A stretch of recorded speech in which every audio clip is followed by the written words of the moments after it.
jàngeen jëf ci ànd beeg ñun ci seen télévision DTV seen émission diisoo amati mbégte ànd yéen ci waxtaan wi ngir waxtaanee réew mi ndax diisoo ngir Sénégal moo ko tax a jóg bàyyiwul kenn di fekk ku ci ne ca la nga nekk waxtaan ak yow tey nag ñu ngi am mbégte di seq waxtaan ak Moustapha Fall Thiey moom buñ ko waxee buñ dewetu ci mbiram mooy kan daañu gën a faram-fàcce mooy xan mais jàpp leen daal ni moom ci boppam juriste la de formation tey mu doon coordonnateur coalition Macky 2012 bokk ci biir membre yi bokk coalition Benno Bokk Yaakaar di PCA président conseil d'administration SNHLM mooy sunu gan sëñ bi Fall maa ngi lay nuyu bu baax. maa ngi lay fay Modou maa ngi lay fay maa ngi nuyu ñi nga àndal tey féliciter aussi seen télé bi. la DTV. oui.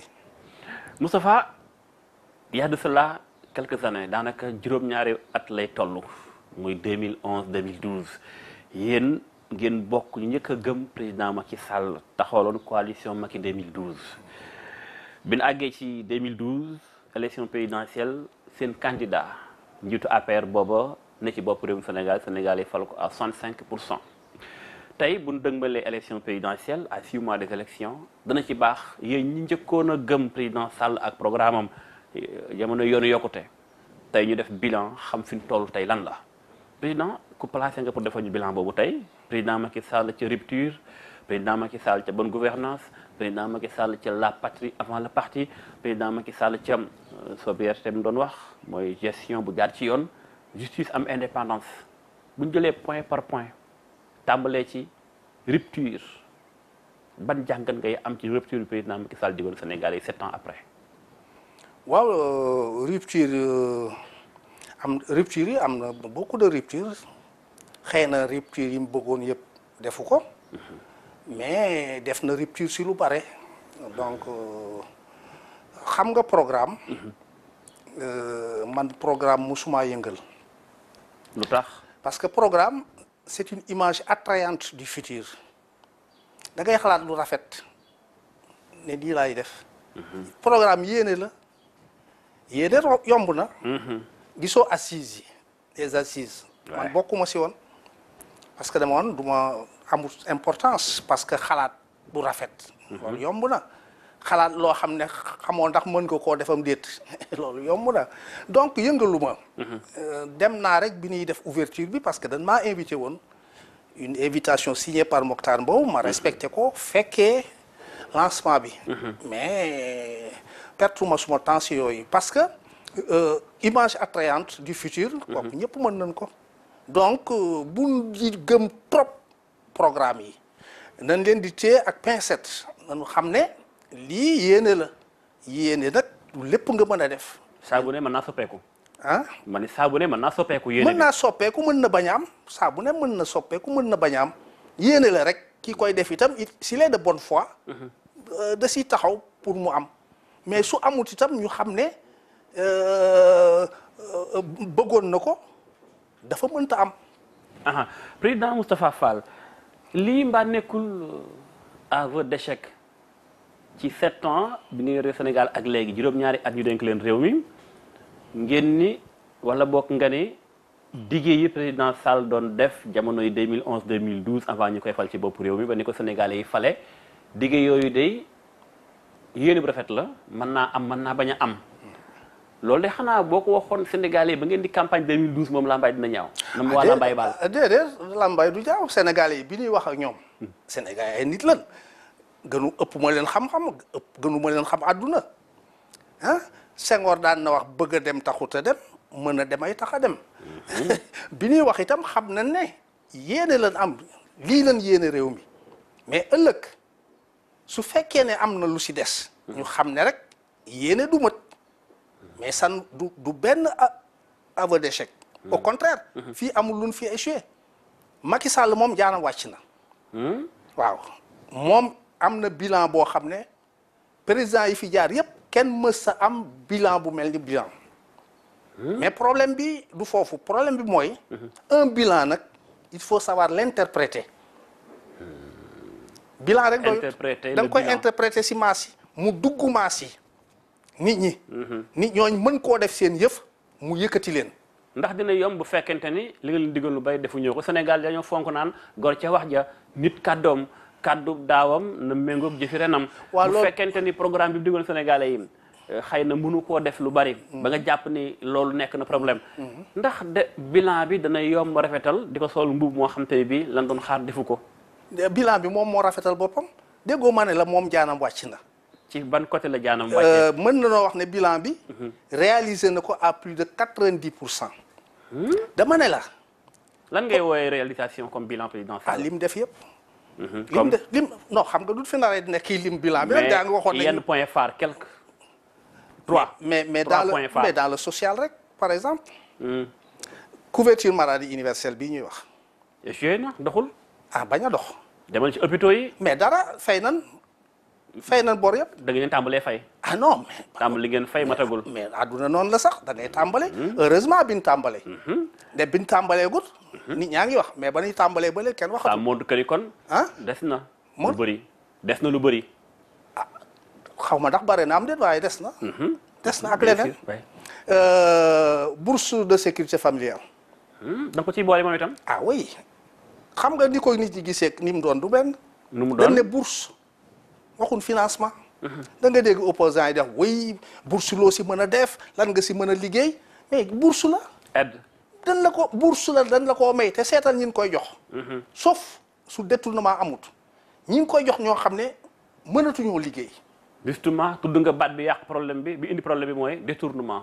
waaw defal naa ko rek lu ma si indi rek dinaa ko teg fa mu war a nekk. très bien. bourse ñi ngi koy jox mooy ñi nga xam ne mënatuñoo liggéey. ay mag yu mënatuñu am ay xale yu jàng ak yooyu. ñoom lañ koy jox ñu si dimbaleenku gi nga xam ne jotuñ ko. mais joxuñ leen ko pour ñu jóg liggéey ñooñu liggéeyatul. bourse du financement. bourse lu la jox la mi ngi mel ni bourse élèves yi. lu tuuti lañ leen di jox pour ñu siy faj seen soxla. donc loolu. ñu ngi koy jox si àll bi. nit ñi dañ koy xeeb. mais gis nga ñi ñu koy jox daan nañ toog ñi ñu koy jox par mois. par 2 mois par 3 mois. 3 mois. daan nañ toog 1 an. du téye xaalis boobu. foofu nga koy xoolee bul xool yow mi fonctionnaire bi yow mi kii bi nga xam ne yow loolu du dara si yow. mais ñan koy jox. tous les 3 mois daan nañ toog 1 an duñ am somme bu tol noonu rëy na si ñoom trop. ça montre kon Sénégal niveau de pauvreté am dafa jéggi daye ba. waaw parce que président yi demee ba ay milliers de centaines de milliers de personnes président yi fi jaar yëpp suñ defoon ni Macky Sall kon du tollu fii tey fi mu jëlee réew mi moo grave. fi mu ko jëlee grave même problème mu ndox mii ñi fi jaar su ñu réglé woon problème mu ndox. du tey jii duñ am problème si Dakar mais nag puisque. juróom-ñaari at ban ko fa léegi. xamul woon ni ndox mi am na problème bi am na usine 1 2 ba 3 doxul moom xamu ko woon ak lim nekk lépp am ko ci ay cër ci nguuru président Wade. su ko xamul woon dina ko commencé di ko def. mais finalement yéex na commencé ba paan am. ba nit ak maa ngi mar yéexul. ok non yéexul. bi mu nekk toog ci bopp réew mi 2013. la tuyau Kër Momar Sarr explosé. waaw tuyau bu war a explosé. bind nañ ko fenn tuyau bi dina explosé. tel jour voilà gars yi nangu loolu muñ. waaw kon bu fekkonte ni ay renseignement ñu ngi liggéey normalement. doon xaar ba mbir mi kat ni jon ñu soog a defar ba Dakar toog capital sans ndox. ba nit ñi yuux wàllu. toogaay bi du ñàkk ndox. toogaay bi ñàkk transport la. lu may ne transport mooy tuyau yi jëlee ndox mi. di ko indi tuyau yooyu lañ changé. réseau bi lañ changé dooy changé réseau foog ndox mi taxaw mënoo di pomper ndox te yaa ngi dagg réseau yi loolu mënta am. mais nan muñ rek man mbir mi neexuma. waay parce que man homme politique la du ma sañoon askan wi duñ am dara waxuma askan wi ñu far sax mais askan wi ñu farul woon sax askan wi bëggumoon ñu am benn ci bopp réew ñëpp nga jiite. bëgguma ñu am benn difficulté. man yëguma ñàkk ndox mi. sa kër mi ngi am ndox. waaw li tax muy am ndox. parce que man naanu Lac de Guiers château d'eau laay naan. man Escale Urbane laa dëkk. ñun château d'eau ñu si bare si ñun. château d'eau ñuy alimenté. xam nga Lac de Guiers 45% rek lay alimenté si consommation Dakar. ñi si def ñëpp château d'eau yi forage yi château d'eau ñoo leen di alimenté. voilà ko nga jàpp ni daal ndox mi xëy na duñ ci sori ndax PM joxe na ay date. ñi ngi xaarandi ba tey. ñi ngi là encore gis nga là encore Modou nanu avancé. nan doon ay nit ñu moderne. bu mu doon conservateur gis nga réew mi opposition bi ñu ngi bëgg a opposer Macky Sall bëgg ko opposition ba léegi sax ils ont perdu la tête lan xamoon sax dañ ko fàtte. Ah bon, tu penses? Ils ont perdu la tête lan xamoon sax dañ koo fàtte ndax opposition crypto personnelle bi ñuy def parce que tout le monde sait que chaque chose contient son contraire. L'unité est la lutte des contraires. Transformation qualitative à la suite d'une accumulation quantitative. yooyu la connexion universelle loolu mooy dialectique doo jàngee yooyu du la jaax doo jàngee dialectique di nga mën a gérer di nga mën a comprendre adduna bi c'est que nag Sénégal danoo jàng inutilement waaw nit ñi danoo jàng intellectuel yi ngay wax ngay dégg mais xamul adduna voilà daañu ñëwaat xool ndax xamul adduna am déet waaye bu ñu ñëwaat ci lancé bi ma nekkoon te muy lancé bilan président Macky Sall oui buñ xoolee bi nga waxee bourse familiale wax nga semi ñëw nga ci ñàkkum ndox mi man damay dem ci wàllum justice ku ne xam na ni yow juriste nga PUDC aussi waaw PUDC soo demee si àll bi PUDC bi changé na ko waaw changé na ko waaye am ngeen problème mu xaalis foofu nu mu ko amee PUDC gëj na avancé gëj na dox monsieur Fall gëj na dox mais xaalis amatu fi ci réew mi mais un budget duñ demee projet la PUDC c'est un projet suñ demee ba projet bi yegg à terme dañ koy alimenter waat rek dafa yegg à terme instant bi mais projet bu ci askan dëkk àll yaa ngi mar ba léegi non projet non du noonu projet par étape la par étape du question dëkk àll première phase bi féete na boor voilà dañuy commencer at continuer lu c'est ngeen comme di ça xaar un projet pour enclencher li nga si pour déclencher li nga def xam nañ ko bu mooy yàgg mais en tout cas dëkk àll yaa ngi dem Kaolack di romb nit ñi sonne gisuma ku sonn nu di sonn yow doo gisee ne sonn na ñàkk ndox mi ci dëkk bi non àll bi ñàkkum forage bi ci dëkk non bi ñàkk ndox amul ñàkk ay yoon ñàkk ndox amul si àll bi yow gëj nga si àll bi dem nga Linguère yow gëj dem nga Dooji dem nga war xoox dañ koo dégg rek waaye gëj nga fa yow mais gëj naa fam mais samay liaison ma nga fay dem di ko te xam li xew dafa mel ni Fall da nga toog ci bureau bi rek fàttali xew Fall man tous les week-ends je quitte Dakar si je ne voyage pas loolu ñëpp xam mais est-ce que awoo tali bi rek dem dugg ci ma ne au fond écoute man ñëpp xam nañ ma si loolu moi j'aime pas Dakar je l'appelle l'enfer de Dakar tous les week-ends si je ne voyage pas je suis en bourse ci jàpp ngeen daal dëkk kaw yi lépp a ngi dox lépp naan na nooy na non fépp mënta xanaa doo demee grande puissance yi sax da Amérique laa jógee bërki démb y a la pauvreté là-bas y a des gens qui passent la nuit dans les rues à New York mais Sénégal gi nekk moom non dama la bëgg a wax rek non pour te dire que faisons attention d'accord naa loolu gis nga hôtel bi ma nekkoon si suufu hôtel bi ay nit a nga fay fanaan daal ay carton di fanaan nañ ñëwaat Sénégal non damay woon rek ne amul fenn fu parfait si àdduna waaw bi mais tamit am nay niveau Sénégal bu la joxee ñaanuñu yàlla toog ba am at yi réew yooyu am ak puissance bi ñu am ay nit di fanaan si suuf noo fi li graaw mooy nit ñu sonn bëgg a faju doo faju bëgg a jàng doo jàng justice bi ñëpp yaakaar ni ku sonn fa nga nar a jëm boo jaaxlee dem nga gis yow yàkkamti nga justice bi waaye bëgg a faju doo faju bëgg a jàng doo jàng loolu lu ñu bindal opposition bi la ñu koy répété monsieur Fall mbaa ne ko di yow doo faj yow doo bëggee faj doo faju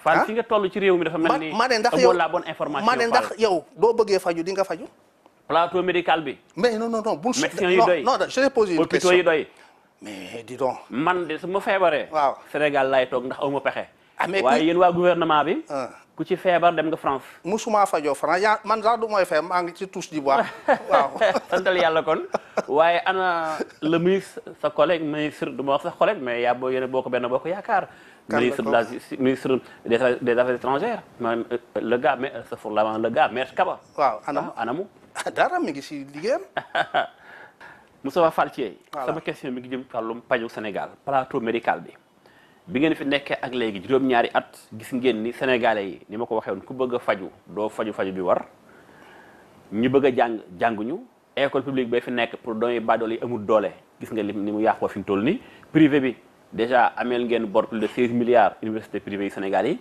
kon dafa mel ni Sénégal bari na fi ñu war a defar dëgg mu ñor moo am problème plateau médical bi nga wax suñ ko seetee dans l'ensemble liñ si def benn gouvernement mosu koo def que benn machine panne la daan teg ou panne fendre. kooku ça se comprend. machine yi ñu fi doon politiquer. dafa panne kenn mën a tut anañu. c'est réglé. indi nañ si waxuma benn mais indi nañ si plus de 12. moo tax gis nga. opposition bi. dafa dof ba pare bëgg a dofloo nit ñi. déet waay. danoo dof ba pare bëgg a dofloo nit ñi te yéen nag puisque vous avez l'information yéen ay informer nit ñi. dama bëgg ngeen nite yéen bàyyi leen ñoom ñu dof parce que su ngeen dofee yéen itam nit ñi dañuy dof ñoom itam parce que yéen a leen di alimenter.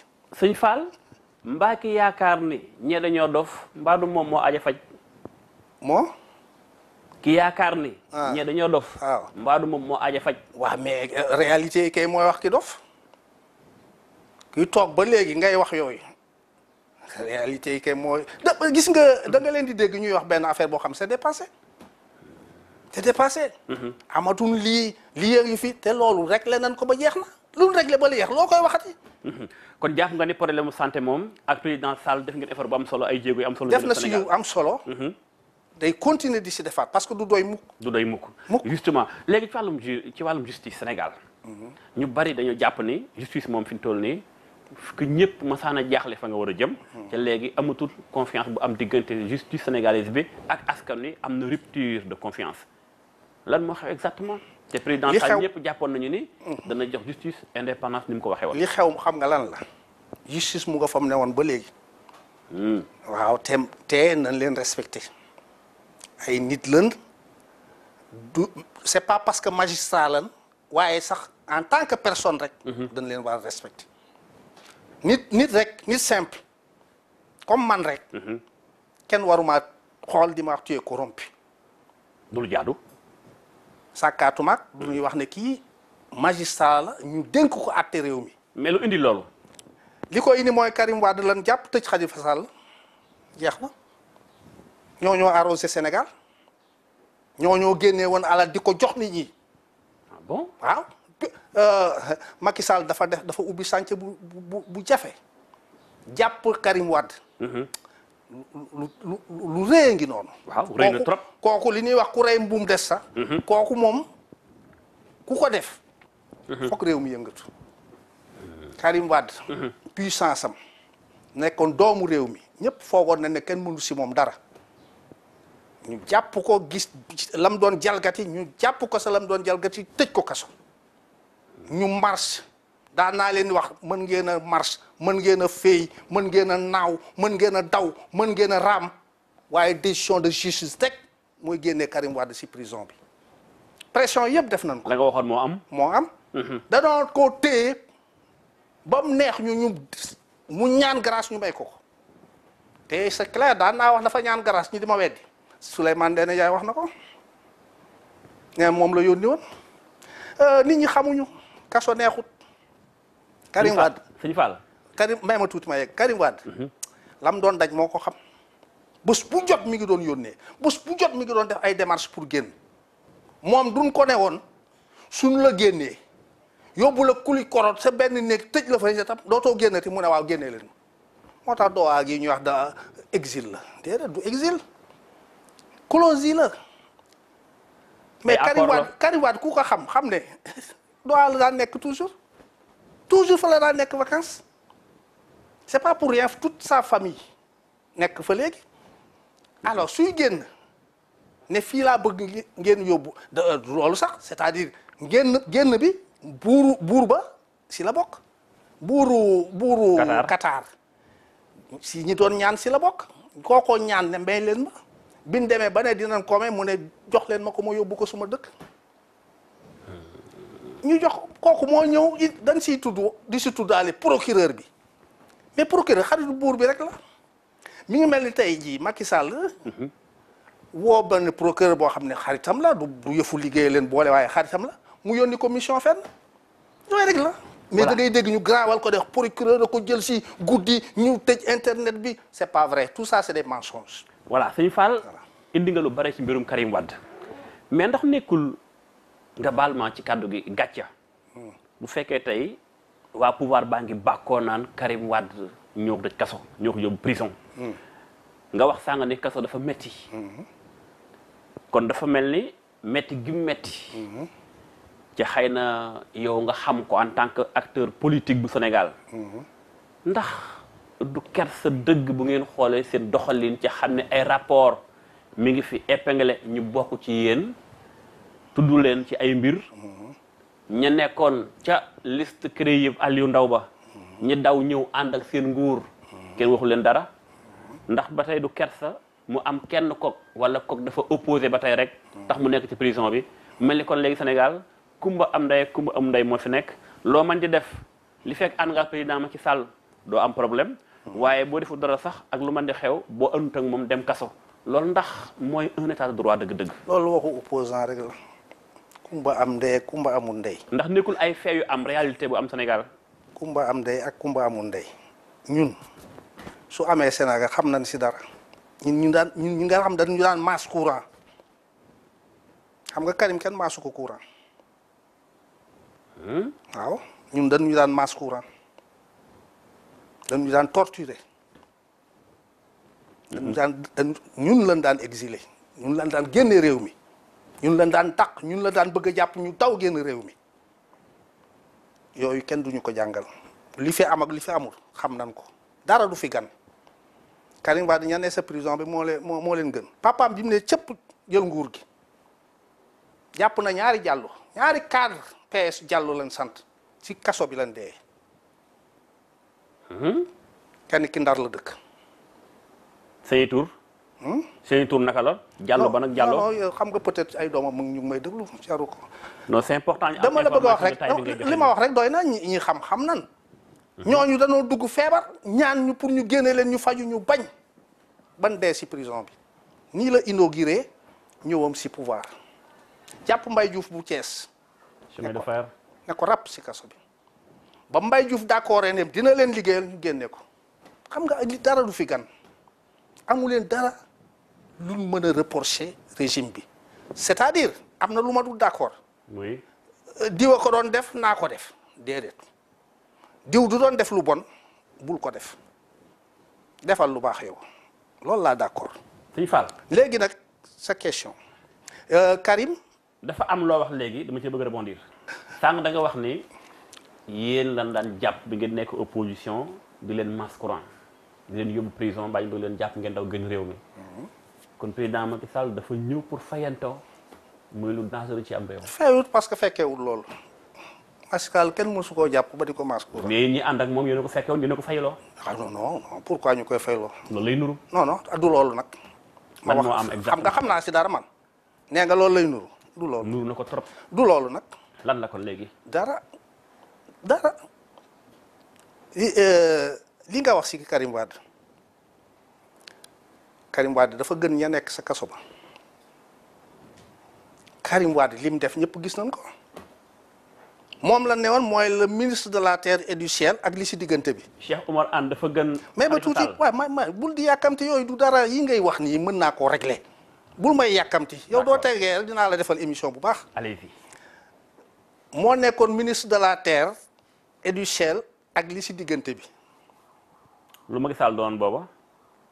ministre mbala premier ministre mbala président. jiite Karim Wade. defal ndànk rek. li Karim Wade yoroon. Macky mi tudd Abdoulaye Wade moo nekkoon patron. Macky moo nekkoon boobu patron. du woon patron kenn.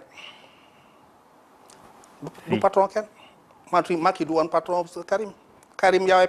Karim papaam sax du woon patron. du dafa daan jël jet privé. di nar di wax ne xaritam moo ko koy abal. les dossiers sont là gis na ne da ko daan louer toujours si xaalisu réew mi. Karim li mu fi nekk yëpp mës sa jël transport aérien commerciaux yi jet privé la daan louer gis na facture yi. Karim Wade il est indéfendable waaye nag CREI yi boobu ngay wax di wax liste yi il faut que ñu xam ni CREI yi fonctionné xam nga CREI yi mën naa ne yow Modou gisee naa la oto gis naa nga dëkk ci kër gu bees ma boole la ci liste bi su ma la wooyee ne la Modou oto bii nga jëlee yore foo ko jëlee nga expliquer na fii laa ko jëlee mu doon lu dëgg ma bàyyi oto ba ne la kër gi nga expliquer mu doon lu dëgg ma bàyyi ne la demal man nekkoon naa koo xam ne presque 2 mois yu nekk CREI yi woo ko CREI yi wooyee laaj ko lan ko wax yëpp mu clair xam nga kii yi comment dirais-je enquêteurs yi suñuy enquête luñ gisul rek dañ koy bind luñ xamut waxuma luñ xamul rek pour ñoom c'est douteux waaw may ma tuuti ma yegg dama lay jox benn kii si affaire CREI yi luñ xamul rek dañuy ne la c'est douteux yow nag yaay justifié mooy li ñuy wax le renversement du fardeau de la preuve voilà te renversement du fardeau de la preuve bu si CREI yi rek lañ koy defee policier da mën na gis benn waaye mu yenu saaku ceeb guddi da koy jàpp na ko foo jëlee saaku ceeb bi ah il est obligé de justifier douanier yi dañ koy def am na corps yu bare dañoo renverser le fardeau de la preuve ça c'est clair waay léegi bu ma ñëwaatee ci mbirum li ma doon wax sànq Cheikh Oumar Anne xam nga loolu li ma si doon jublu loolu mooy rapport liste boobu ñuy wax tey wax 25 personnes la woon mais su fekkee 25 personnes yooyu woo nañ leen ñoom ñëpp ñu justifier mais dañ leen di bàyyi ñu dem voilà mais dafa mel ni président Macky Sall bi ñëwee moom ak ay rapport yu jóge ci CREI yi ak yu mel noonu waaye yéen seen pouvoir bi ngeen nekk tey ñaata rapport mooy fi génn ñëpp di ko ñaawlu ci ni lu tax président Sall moom tout le temps ñi muy jàpp ndax dañoo def xëy na lu jëm ci wàllum lu balum xaalis mooy ñu féete opposition te pourtant ay rapport a ngi tudd ñu ànd moom ci pouvoir bi ñooñu xel leen tudd lan moo xew waaw rapport yooyu yan rapport la xam nga rapport dafa bari façon nañuy def ndànk dégg tël rek nga dam mën yow mën nañ la ñëw auditer man fii auditer nañ ñu gis loo xam ne jaaxal na leen le premier ñu jox ñu nañu leeral leen lii ñu tontu delloo yëf yi jeex le premier rapport lu nekk si nekk nee naa la auditeurs yi luñ xamul rek dañ ko siy bind suñ la joxee nag yow nga justifier ñu classé ko doo si déggatul dara rek c'est parce que dañ koo classé sans suite mi ngi noonu loolu mooy affaire xanaa kon ñi ànd ak pouvoir ñoo daax justifier ñu non ànd ak non je ne sais opposition pas man sax waxuma pour ki ànd ñëpp la c'est valable pour tout le monde du ñuy ànd ak pouvoir rek c'est valable pour tout le monde wax naa la suma cas man bokkuma sax suñ cas fii bokkut ak kaaw ñooñu ngay cité sax fii audité nañu Cour des comptes audité nañu jox ñu un premier rapport ñu tontu alors leeral leen ko mu leer si ñoom mu jeex voilà ba tey ci mbirum justice Moustapha Fall Thiey mbirum Khalifa Sall da nga ko junj sànq mais ñu gis ni Sénégal ak li muy représenté ci espace CEDEAO bi président Sall nekkoon na président en exercice de la CEDEAO Sénégal CEDEAO joxoon na ko mandat mu war a intervenir ci réewum jàmbur kaaw Yaya Jammeh sa kanam fii barki démb président Macky Sall CEDEAO joxoon na ko mandat mu demoon ca kaawu Blaise Compaoré ca Burkina Faso Sénégal waxaat ak CEDEAO wala CEDEAO waxaat ak Sénégal ci mbirum Khalifa Sall Sénégal banque loxo loolu ndax nekkut beneen xëy na ni ma ko mën a waxee loo mujj wax léegi nga ne Sénégal CEDEAO waaw delluwaat wax ci mbirum Khalifa Sall waaw que ni ko arrêté dëppul ak yoon waaw wen pouvoir bi ngeen bañ gëmm seen bët ñàkkal fayda CEDEAO ba sax ministre Mansour Faye sax lu si ñàkkal ak moom fay la waaw lu CEDEAO wax te defuñ ko maagale waaw même Mansour Faye sax waaw tuumaal àttekatu CEDEAO yi ñu ne corrompe ñu bari ñu xam Mansour wax na loolu wax na loolu loolu aw na sax ci DTV loolu dégguma ko waaw léegi aw na sax ci suñu journal DTV mais yooyu yëpp yow ak recul jàngat boo ci am ndax nekkul ni Sénégal am na daal lu muy def loo xam dëppul ak yoon dëgg-dëgg nag waaye yow loolu du dara yi ñuy wax du tuus ah bon du tuus xam nga li gën a garaaw dañ fal ndax nekk koy xewal lu rëy dee defal ndànk rek xam nga man yëpp lu ma wax rek dinaa ko assumer te du ma wax waxu dof man yi ñuy wax yëpp waxu politique la xam nga dañuy ne dañoo dossier Khalifa Sall c'est politique mais ñoom ñoo ko politiser les conseils de Khalifa Sall ñi si bari ñoo nekkoon conseil yu Karim Wade dégg na la ma leen waxoon si kaawu Karim Wade biñ taxawee di wax oui le groupe de contact de l'ONU nee na nan libérer Karim Wade mais c'est pas vrai nee naa leen won leen ma si avis bi les 9 pages de l'avis fu groupe de contact bind ne nan libérer Karim Wade ku ma ko won loo bëgg ma jox la kenn du ma ko xam nga un avocat qui fait son travail. L'avocat son travail c'est de tout faire pour sortir son client du trou. waaye nag man du ma doon avocat itam dina am fu may yem parce que bëgg a génnee suma client bu tax ma yàq suma der yàq suma dem weesu lu ma wax joo xam ne kenn nagu koon si man nde ay magum jëm yi xam liñ bind si avis bi. di wax ne woy groupe de contact nee na ñu libéré Karim Wade. te gisuñ ko fenn c'est pas vrai. bu dee kaaw Khalifa Sall. non may ma tuuti c'est pas vrai. kaaw Khalifa Sall lay étayé di. groupe de contact li mu wax si Khalifa Sall la waxoon si Karim Wade dafa ne y a une détention arbitraire de Karim Wade il faut réparer les détentions arbitraires dañ koy réparer détention arbitraire détention koy réparation kay muy libéré ko. oh voilà foofu nga juumee libéré. lan est-ce que loolu la CEDEAO wax si kaaw Khalifa. détention arbitraire. xam nga luy détention. téye ut ci yoon. waaw. kon lan mooy doon li ko war a faj bu fekkee daa am njuumte. xam nga téye si yoon téye lu dul yoon ak condamné lu dul yoon du benn xam nga détention du condamnation il faut que ça soit clair. mais mooy base bi mooy départ bi. non bàyyil ma wax lu gën a neex loolu. mooy lan. détention du ne détention arbitraire mooy. lu ëpp. comme par exemple ku tëj 2 ans mu tëdd 2 ans.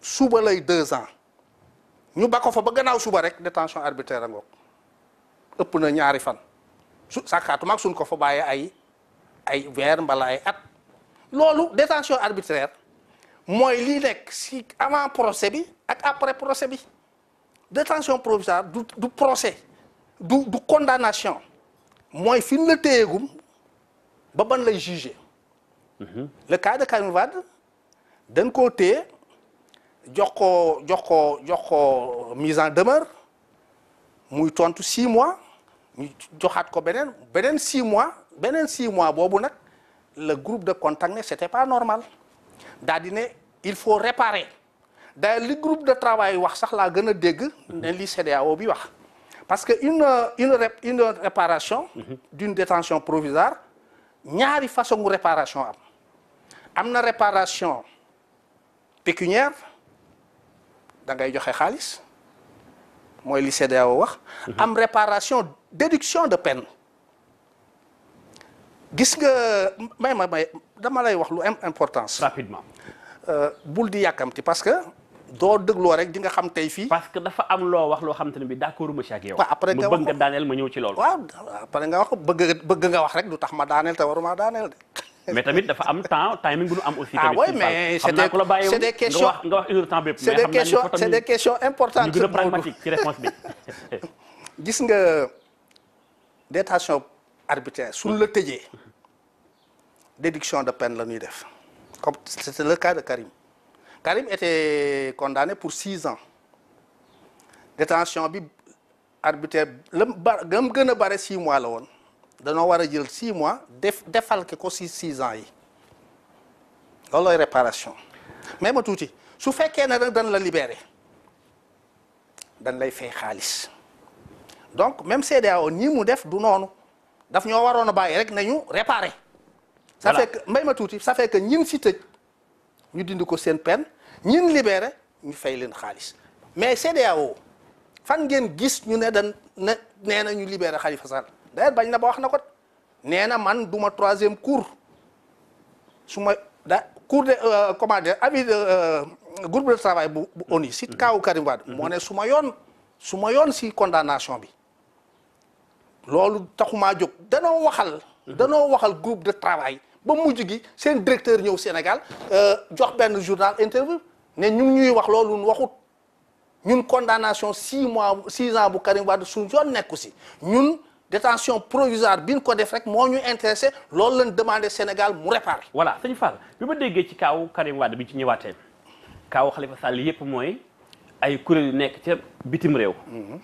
yoo xam Sénégal dafa signé ak ñoom ay convention waaw ñoo àtte gis ni ba tey même bu dut nañu wax nañu libéré am na lu war a réparé. mais un état ak président Sall. Sénégal fi mu toll ci démocratie. fi mu toll ci justice ay juristes yu xarañ. mu dem ba ñuy patam-patamee ab dossier jàpp ay kilifa ci réew mi ba ay kilifa ca bitim réew naan nan réparé loolu tamit nekk na beneen défaite pour état Sénégal du benn défaite la preuve. ah kay may ma tuuti liggéeyu magistrat yi ku CEDEAO waxu si dara. liñ àtte. sëñ Fall may ma tuuti défaite la bu mag ci waaye Sénégal defal ndànk rek waaw wax nga ko loolu kay jaratul nga koy réparé loolu laa lay wax jarul nga koy répété loolu nga wax. da nga bëgg a dégg mu bu baax. waaw ma dégg la ba di la répété ba di la répété. léegi ma classé sa wax boobu ñu jàll si leneen gis nga du défaite la preuve ñoom nee na seen yoon si àtte bi détention arbitraire bi rek moo leen intéressé. nan ko réparé ñoom bi ñuy laata yegg si loolu dafa am ñun wax dañ ne Khalifa Sall violé nan présomption d'innocence am parce que procureur bi doon na wax way Khalifa dinañ ko tëj mais foofu sax ñoom danoo jum avocat Khalifa yi ñoo leen dugal si loolu ñoo leen entraîné ban jàpp si loolu parce que un procureur son devoir c'est d'aggraver l'accusation procureur looloo rëram le procureur enfonce l'accusé moo tax doo déggee ñu ne la pardon du ma ne woon Modou suma procureur la mooy yow lu bon rek nga may yéene da nga may bëgg a dugal si kaso bi loolooy loolu procureur le procureur aggrave l'accusation un rôle très dangereux. non même tout loolu c'est l'état c'est valable partout dans le monde dégg nga c'est pas propre au Sénégal loolu mooy rôle ba tax na procureur su doon wax téeméeru at dinañ tëj Khalifa dinañ ko tëj nangamu at loolu amul solo parce que c'est pas lui qui décide même tuuti rek ma yeggal c'est les juges qui décident donc présomption d'innocence am ñu ngi koy seet sa juge mais pas si Khalifa par exemple juge yi avant ñu juger Khalifa duñ taxawoon si mbedd mi woy dinaa ko tëj nangam la présomption d'innocence n'a pas été réglée n'a pas été respectée mais un procureur loolooy rërëm voilà ba tax na loolu nan bàyyi boobu wax bon beneen bi ñu ne bi ñu jàppee Khalifa bi ñu ko interprété avocat taxawul woon foofu dëgg la bi ñu ko jàppee rek xam nga Khalifa sax du ku ñuy wax ne kuy ñëw ba si police ñu lay am nga droit woo avocat Khalifa xam na lool je pense même qu'il a fait le droit xam na lool même dama lay wax lu am importance loo xam ne doo fi jógee au moins di nga tax débat yi yu si bare jeex Khalifa ban ko ne dañ lay woo rek ban ko indilee convocation rek la woo El Hadji Diouf ne ko nag ma fekk woo nan ma mais mu ñëw El Hadji Diouf ñëw dik ñu ne ko non mën na goo koo gis demal nga seet le procureur policier yi ka wax juumuñu de El Hadji juumut def na devoiram dem na di assister client am El Hadji Diouf def na devoiram bi mu ñëwee si client am policier yi ne El Hadji Diouf mënoo wax ak moom mënoo def dara actuellement def nañ seen devoir li tax xam nga li ko waral laxisme bi am si mise à niveau suñ document yi xam nga le règlement 5 CM bu UEMOA application depuis le 1er janvier 2015 la woon xaw ma 2014 Sénégal ba tey dugalu ko si code de procédure pénale bi kooku laxisme état bi la kooku état bee laxiste mais policiers yi ba ñuy wax loolu El Hadji Diouf danoo xool si code de procédure pénale xam nga code de procédure pénale li mu wax dafa ne duñ jàppee nit ki avocat am balaay mën a ñëw rek foog ñu war koo def 2e garde à vue te kii yow maa bañ la te comment dirais-je règlement 5 waxul loolu règlement 5 dafa ne suñ ko jàppee rek mu nekk police mu nekk gendarmerie mbala mu nekk parquet avocat bi dafa war a toog leer na mais man dama am benn problème Fall li nga am ci expérience ci politique ak ni ngeen di wootee Sénégal état de droit ak démocratie li nga lim fi lépp ci ay manquement règlement 5 man limu moo fi ay manquement maa ngi soog a lim manquement ma eggale ah mais bul ma lim loo ay manquement nga ne UEMOA waaw règlement 5 waaw loolu rek laa fi soog a wax dañ koo yéex a dugal ba tey waaw est-ce que dugal nañ ko sax ba bërki démb sax dugal nañ ko kon loolu benn manquement la pour te dire que man dëgg laay wax dëgg la man je ne bluffe moo pas tax ma naw la. je ne bluffe moo pas tax ma naw la moo tax sax lu nu def lu dul dëgg ma dénoncé ko. loolu sax moo tax li ñu bëgg a laaj nii xam naa da nga dana faaw dañ ci kontaan ndax. dëgg waaye bul ma jëy de ba ma wax lu ma war a wax. non jëyu ma la parce que li ma jaaxal mooy Sëñ Fall. waaw lii xew nii day wane ni ñu bari li mu tax ñu tiit ndax ak li am lépp ci ay manquement. déet bul ko wax ay manquement. waaye Sëñ Fall bal ma àggale nga wax ma yow ay ñu ngi soog a gis manquement manquement waaw ñu ngi koy soog a gis benn la.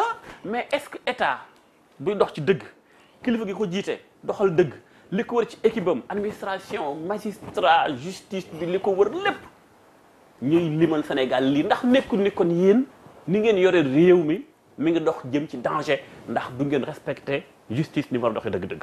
xam nga yow da ngay bëgg a diaboliser tu fais comme l'opposition. da ngay damay laaj mbala ñoom nga topp. damay laaj laajoo da ngay wax li ngeen fi. ndax fee laa gis xam nga yaa ngi may limloo te man limu ma. ah man benn laa la fi waxagum te condamné naa ko. benn bu garaaw nag. waaye defal naa ko du garaawul dara garaawu si parce que réparer yooloo tax ñu ba war a réparer te loolu yëpp CEDEAO nee na 35 millions lañ koy réparer xam nga dara garaaw fii kon. ndeysaan.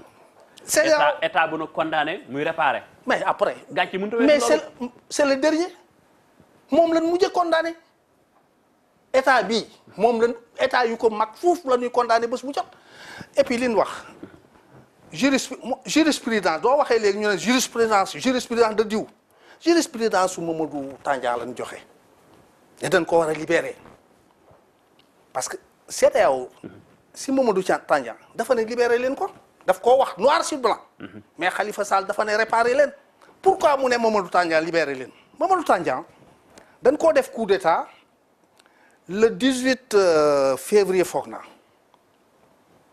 jaaju ko yóbbu fi ñuy wax la Villa Verte si benn kër denc ko fa ba le 8 novembre presque 9 mois accusé wuñ ko jugé wuñ ko condamné wuñ ko CEDEAO ne lii mënta continuer ça c'est ce qu'on appelle détention arbitraire continue c'est pas le cas de Khalifa voilà. Accusé nañ ko condamné nañ ko en première instance Mamadou Tandian accusé wuñ ko condamné wuñ ko jugé wuñ ko loolu lañ mënta tolérer. voilà ñu ne libéré leen ko. ñu laf mbirum Khalifa Sall Sëñ Fall dugg ci beneen mbir te mooy seen diggante ak askanu Sénégal président Sall bi ñu koy fal 2012 dañ koo fale woon à 65%.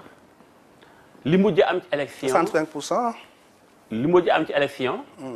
yéen a ngi am 49 moins de 50%. si ban élection la woon. législative yi passé 2017 loolu mi signifié askanu Sénégal bi ñu leen dénkee réew mi juróom-ñaari at daanaka mere nañ leen trop loolu lay nuru fi ñu toll nii ndax seen aw doxalin.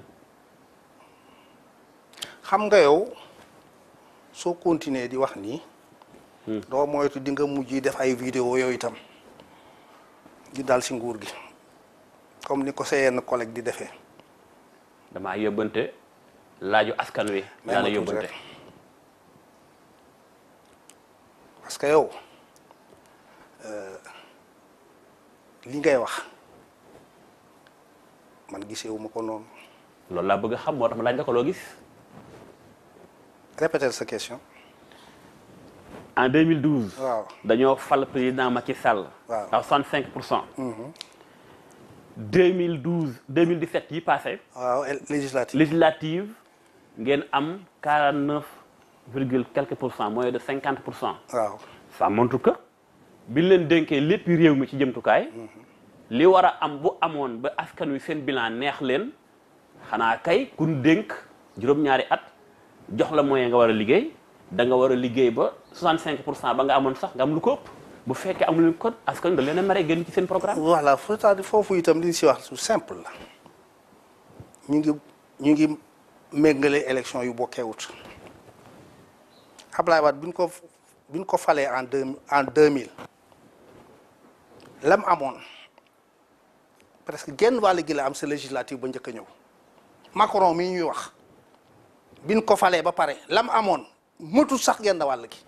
nangu na échec bi mu def. mais non du loolu élection yooyu bokkeewut mosoo gis fu mu méngoo mosoo dem si benn pays président ba toobam am législative ba mu amaat ko fa bokkut kii c'est un président qu'on va élire fait une liste c'est des élections différentes nan bàyyi exemple yooyu xam nga Sénégal dëkk toppandoo la dëkk civisme la ab dof day wax waxu dof au lieu nit ñi seet li leen wax ndax dof la dañ ciy topp di répéter ñëpp a ngi wax booy seen taux bi lii seen taux bi lii buñ comparer ce qui n'est pas comparable chaque élection a une signification une élection présidentielle c'est une élection individuelle mën naa wax sax ne c'est une élection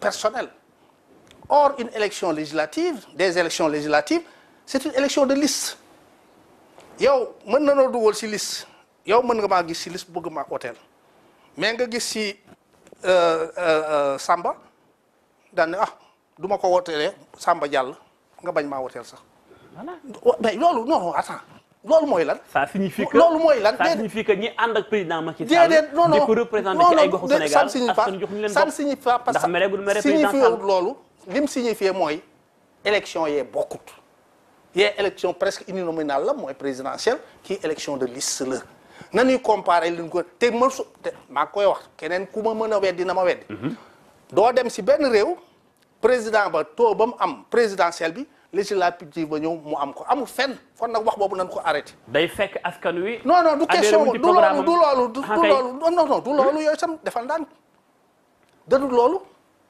président du député un président mais moo ngemb ab équipe am. mais le président du député ni leen dem leen campagne yi. lii président du député représenté leen ma ci askan wi. mais xam nga lii président du député xam nga doo dajale nit ñu bare dina am ku si bon waaye benn nit rek su bonee kenn du ko fal présidentiel benn nit la kaboon faluñ ko 14 yi ñu doonoon 12 yëpp dañ leen éliminer mu des ñaar yi kenn ki ñu éliminer ko mu des Macky Sall donc munoon naa utee nag législative dama bëgg Modou na nit ñi bàyyi saa waxuma ak yow je m'adresse au Sénégal je m'adresse aux Sénégalais nan bàyyi di comparer des élections présidentielles et des élections législatives amul dans aucun pays du monde bu nuroo te du nuroo ba faw voilà mais est-ce que Fall dëgg-dëgg yaa ngi décrypter message waskan wi maanaam yaa ngi cax waskan wi dëgg-dëgg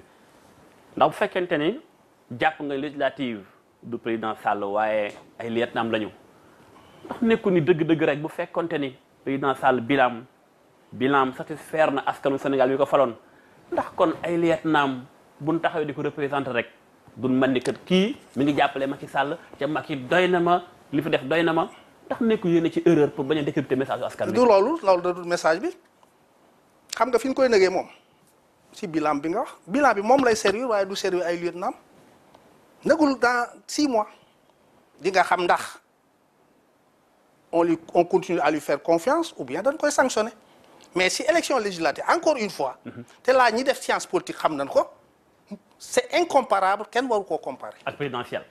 waaw d'accord loolu xam naa solitude dans 6 mois mu leer mais beneen mbir dama ko seetlu ci seen coalition Benno Bokk Yaakaar la transhumance.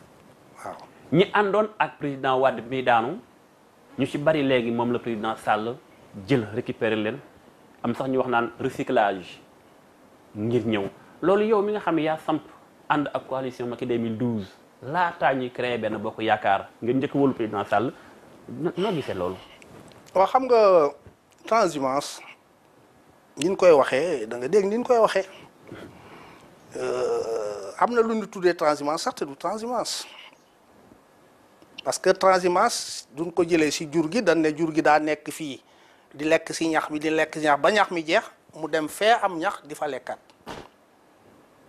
su fekkee ne si politique la mooy da ngay nekk si benn parti bu ne au pouvoir nekk fa di nguuru ba parti ba daanu nga bàyyi ko fa dem nekk si beneen parti ba nekk au pouvoir. comme li am Sénégal. xam nga les engagements politiques sont différents les engagements politiques. Modou sont différents ku si nekk ak li nga ñëwee si politique. ñii dañoo ñëw si politique ak conviction. ñu ñëw si politique par devoir. ñii ñëw si politique avec leur savoir-faire peut-être. déedéet li ma bëgg a wax avec leur plan de carrière. ñii ñëw si politique pour nguuru. gis nga PAI. PAI parti de l'indépendance parti africain de l'indépendance. bi mu jógee. Mahmoud Diop. waaw d'abord Mahmoud après ñoom Seydou Sissoko. Amath Dansokho et tout man parti boobu laa njëkk a dugg. ñu jógee fa créer PIT. gis nga PAI boobu. ba mu jógee ne indépendance. parti de l'indépendance parti africain de l'indépendance ñu bare jóg ndax indépendance bi. fekk ci biir programme bi la constitution du socialisme mu nga sax gis nga ban demee ba ci biir bi ñu amee indépendance. ñu bare danoo génn. ñu ne waaye li tam ngeen di génn ñu ne ñun kat indépendance a taxoon ñu dugg. parce que am nañ indépendance. jeex na mission bi jeex na. voilà moo tax engagement politique yi c'est pas identique nuroowul te bokkuñu ki nga xam ne nguuroo ko tax a ñëw ci politique su nekkee ci nguur googu su jeexee day dem ci beneen nguur. mu am lool askan waa ngi koy wax ma leen di déglu ngeen ci ñoom. xam nga ñii nga wax ñii. ma àggale. ñii nga wax. waxaguma ci nit ñooñu nga wax nitu Ablaye Wade yooyu. parce que li nga tourné moo bari mais su ma yeggalee sama question nga tontuwaale ko loolu. mooy que ni daf ci am ñooñ yëpp sénégalais yi mënta weesu 7 ans ci ginnaaw ñi fi sénégalais yi follee woon bu ñu jëlee Souleymane Ndéné Ndiaye ancien premier ministre directeur de campagne la woon président Wade. ñooñu sénégalais yi folli woon ndax seen doxalin bu ñaaw ñu ci bari ci ñoom la président Macky Sall indi kon day mel li taxoon sénégalais yi fal ko foll ñi fi nekkoon moom indiwaat na ñenu folli woon teg ko ci wetam est-ce que ngeen bàyyi xel bu baax stratégie bi ngeen doxal nga xam Sénégal yi dañ leen ci mere. waaye PS bi Ablaye Wade di ñëwee PS yëpp la recyclé. sénégalais yi mere ko ci aussi. non mere wuñ ko si. du looloo ko daaneel. bokk na ci déedéet dara. Ablaye Wade dévolution monarchique rek moo ko daaneel même wax waxet daaneelu ko xam nga wax waxet du dara fii rek Sénégal ngay dégg waxu dof yooyu wax waxeet. bëgguma dugg foofu ci tontu woo sama question bi doon wax sànq. dama siy ñëw. mais toujours rek dama siy profitaale wax nga jàmbaas quoi. voilà damay jàmbaas yow mu la posé question faaw nga jàmbaas. waaw xam nga dialecticien la man du ma tëb rek wax. waaw man damay analyser depuis le début. voilà je pars du concret au général ou bien du général au concret. man ça dépend si léegi recyclage bi am ci fekk sénégalais yi folli woon ñi fi nekk ndax seen jëf yu ñaaw. ñu ko mën a waxee. président Macky Sall indiwaat leen loolu ndax d'abord sax ndax nekkul sax ni yéen la xeeb yéen ñi ko njëkkoon. déedéet xeebuñu politique. yéen waa Macky 2012. la politique c'est la science des libertés politique doo aaye man maa ngi ak son parti man bokkuma APR. j'ai mon parti bu mag APR. mon parti est né en 2000. l'APR est né en 2008 man son parti APL la. ñii di APR day xaw a nuroo. son parti yow tey doo ñëwoon da nga siy bëgg da nga siy dugg te neexoo ma xaw ma droit aaye la politique c'est la science des libertés doo aaye transhumant bu jógee lang gëlëñ nen damay ñëw si yow. mënoo ci dara da nga ko mënoo si da nga koy bàyyi. mu ñëw xam nga li bon jox ko poste boo xam ne stratégique. voilà mais ma tuuti rek xam nga li bon nag te foofu la Ablaye Wade daan waxee te daf ko daan wax waaye jëfu ko Ablaye Wade daan wax ne su ma fetalu démb yi du ma leen jëndeeg su ma fetalu tey yi muy wax bu rafet waaye dafa leen daan jëndeeg fetalu teyam yi. loolu Macky Sall loolu moo ban loolu moo bon. loolu Macky def instant bi mais ma tuuti rek su ko defee baaxut. waay ana assemblée nationale. mais assemblée nationale mi ngi fi. ak kan moo ko yor. Moustapha Niasse. ndax yéen ñu njëkk ga Macky Sall avant 2012 avant Benno Bokk Yaakaar ana boobu Moustapha Niasse lu mu nekkoon. waaw mais Moustapha Niasse ça montre que président Sall gëmu leen. mais Moustapha Niasse ñun. ana au conseil du dialogue social. waaw doo pare rek man dinaa la wax fi mu nekk yaa ngi may laaj fi mu ne doo pare ma wax la fi mu nekk. Ousmane Tanor Dieng. waaw léegi gis nga ñun yóbbuwul Macky Sall au pouvoir dans l'antichambre du pouvoir lañ ko yóbbu. ñun reeteet lan mënuñoo rey yaan mais mënuñoo yooxu ba borom ngot ñoo rey yaan ñun ñoo yóbbu Macky Sall au 2e tour. waaye nag ñoom Moustapha Niasse ñoom Tanor Dieng boobu ngay wax ñoo ñëw renforcer ñu tudd Benno Bokk Yaakaar yóbbu ko mu doon président ñooñu liggéey nañ am na droit ñu jox leen responsabilité te yëf yi nag du parce que rek damaa nekkoon ak yow ma jox la loo attanut Moustapha Niasse attan na assemblée doo xamee fi mu jaar yëpp. ku ko attan ci APR amul. non je ne sais pas xëy na am nañu ko fa attan mais Macky Sall mi ma gën a xam APR moom Moustapha Niasse la def. est-ce que lii amul benn lu mu créé comme frustration ci yéen ñi nekkoon ak président Macky Oh Sall non, bu yàgg non, ba tey? nous à notre niveau, amul frustration. Le poste de Moustapha Niasse ne nous gêne pas. Le poste de Tanor ne nous gêne pas. Ndéna Ndiaye comme PCA Sénégal Air. Mais PCA, c'est dara. Qu'on fasse de Ndéna Ndiaye un PCA, mais cela va sans dire, loolu du dara. Il y a amul benn incidence bu grave bu mu si arawa. le moment où Ndéna Ndiaye boobu bari na ay militants APR. yu dëgër ci liggéey bi am xam-xam man ko yàgg ak président Macky Sall ñu ngi taxawal ba léegi amuñu lu. waaw mais mënuñoo def ñëpp PCA. non maanaam jox leen ay cër ñu liggéey sax. ci waaw réew mais mi mënuñoo jox ñëpp à la fois mënuñoo nommer ñëpp tout de suite maintenant et à la fois. ça montre que président jox leen gëdd yéen ñu ko njëkk a fal ñu ko ñu. ah si gëm man du PCA googu nga wax man ba dafa ne cëpp rek jox ma ko. au delà de yow. may ma tuut bare naa si morom Macky 2012 nga ma nekk mais lam fa nommé bare na. lam fa nommé bare na kañ ngeen bàyyi di kaas loolu sax yàggut yéen waa Macky 2012. ah non non ñun mosuñoo kaas loolu. ñu tey fii déedéet. am na sax ñu génn créer coalition. mais loolu taxul ñu loolu taxul ñu génn bokk na ci aussi. loolu taxul ñu génn mais ñooñu Macky Sall dina leen recevoir. ñu ngi nekk ak Macky Sall ba tey Macky Sall la ñuy liggéeyal. non dama bëgg ñu def attention bàyyi di wax waxu xale. waxu xale. waaw xam nga ñoom Souleymane Ndéné Ndiaye kon la fekk di fu xale am. xam nga Souleymane Ndéné Ndiaye yooyu ñuy wax. ay nit lan mais yow may ma tuuti rek nekkal ak man ne daan naa wax débat yi mooy def toujours di wax waa PD uti waat leen candidat Karim Wade mi du yàgg ba mu ñëw te Ablaye Wade wa sax moo normal su normaloon xale yi ko topp ba nekkee xale ba léegi ba bejjaaw su demee ba mën a tut ñooñu la war a jox waaye doom ji nga xam ne bi mu amee nguur gi lay soog a ñëw wartoon a jël doomam di ko teg si waaye topp ma ba du ma mën a tut nga topp suma doom yooyu yëfu jaam la. waaw doo bàyyi waa PDS ñëw ci li ma la laaj. may ma biir yéen waa coalition Macky 2012. mais non da nga joxe ay exemple. wala da ngaa sawar ci mbirum Ablaye Wade. non da nga joxe ay dama see mos a sawar. Ablaye Wade maa ko fal maa ko daaneel. moom xam na maa ko fal maa ko daaneel. je suis son tombeur Ablaye Wade. la ko daaneel xam nga ko bu baax. gis nga. ci la Macky Sall jaar léegi de.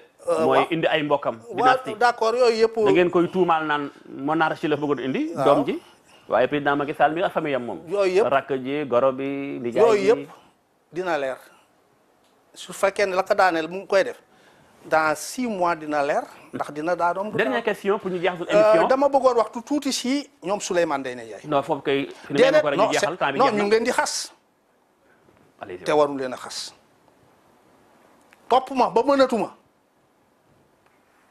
au lieu ma jox la nag yow mi ma topp bàyyi woon sa lépp ba ma suma doom bàyyee dem bitim réew di liggéey yow nga bàyyi lépp ñu di la tëj ci kaso bi di la dóor di la def lu ne léegi nag yow du ma la def dara toppaatal suma doom loolu yëfu jaam la. du lu jaadu. c'est de l'esclavage moo tax ñu dem. voilà ñoom am nañ droit dem fu leen neex. dem nañ ñu ci président Macky Sall fekk ngeen di waaj bëgg a am 2e mandat est-ce que Moustapha Fall Thiey gëm na dëgg ni président Macky Sall mën na am 2e mandat élection présidentielle 2019. ci soobee yàlla dina ko am. ana maître Alioune Badara Cissé. laaj naa la ko man gisuma ko. day samp ndëndam doon candidat la wax de. moo la ko wax. loolu laa gis tey bi ko ci journée non bu du lool de. moom loolu la wax. déet waxul lool. lu mu wax kon. dafa ne dara terewu ko mu mën a doon candidat. ak damay samp du benn. moment bi ñu toll nii. buy wax loolu moom ça signifie que ni. affaire mi ngi feebar man wóor na ma ne Alioune du samp ndënd. ah bon waaw. te ñu ngi fi mag yow. dëggu bën xam ñi samp ñi dinaa la woon ne la Modou ana candidat Alioune. ñu bari jàpp nañ ni 2e mandat président Macky Sall ay informaticiens ñooy wax président situation yi mënu ci am 2e mandat mais yéen a ngi naxa saale carte gi ci ordinateur yeeg machine yeeg ay fiches yeeg techniquement te kat daan xam nga gagner ay élection du affaire informatique Sénégal loolu ko yàq ñiy tëb ne foog na ñoo dàq politique nit ñi ne dañoo am ay diplôme yi am du diplôme politique maa ngi dégg keroog benn intellectuel soi-disant benn universitaire si Alassane Samba Diop ak émission bi muy wax Alassane di ko wax ne c'est les politiciens c'est des médiocres parce que nous les intellectuels on ne fait pas la politique gis nga politiciens yooyu muy traité médiocre ñu ko dàq jàng fuuf ëpp ko diplôme fuuf ëpp ko expérience fuuf ñu nga fa c'est ce qu'on appelle la morgue intellectuelle il se croit au-dessus de tout le monde. La politique n'a rien à voir avec les études universitaires. Ça n'a rien à voir. ku ko fuy def di invité ay intellectuels di leen jox ay thèmes politiques yaa ngi def loo xamul parce que duñ la waxal dara lu taxaw. maa ngi dégg keroog benn intellectuel aussi di wax ne il faut donner les cartes électorales aux Sénégalais. Il faut donner les cartes électorales aux Sénégalais. C'est pas les cartes électorales qu'on donne aux Sénégalais, c'est les cartes d'électeurs. loolu ay erreur yi am rek la des fois mais li mu bëgg a wax mooy. joxe non non c'est que dañoo dugg ci domaine yoo xam ne xamuñ ko. Moustapha gërëm na la bu baax a baax. sunu émission. mais alors kontaan nga. kontaan naa trop baax na. kontaan naa trop. voilà yow gis naa ni yëngatu nga. waaw yow da may faral di yëngal day faral di kon yëngal naa la. dëgg génn na. te meruloo benn yoon donte ci biir xaw nga yëngu tuuti non non je parle avec fermeté. voilà avec rigueur. mais du may mer. voilà en tout cas bëgg nañ ci waxtaan bi ak yow lool.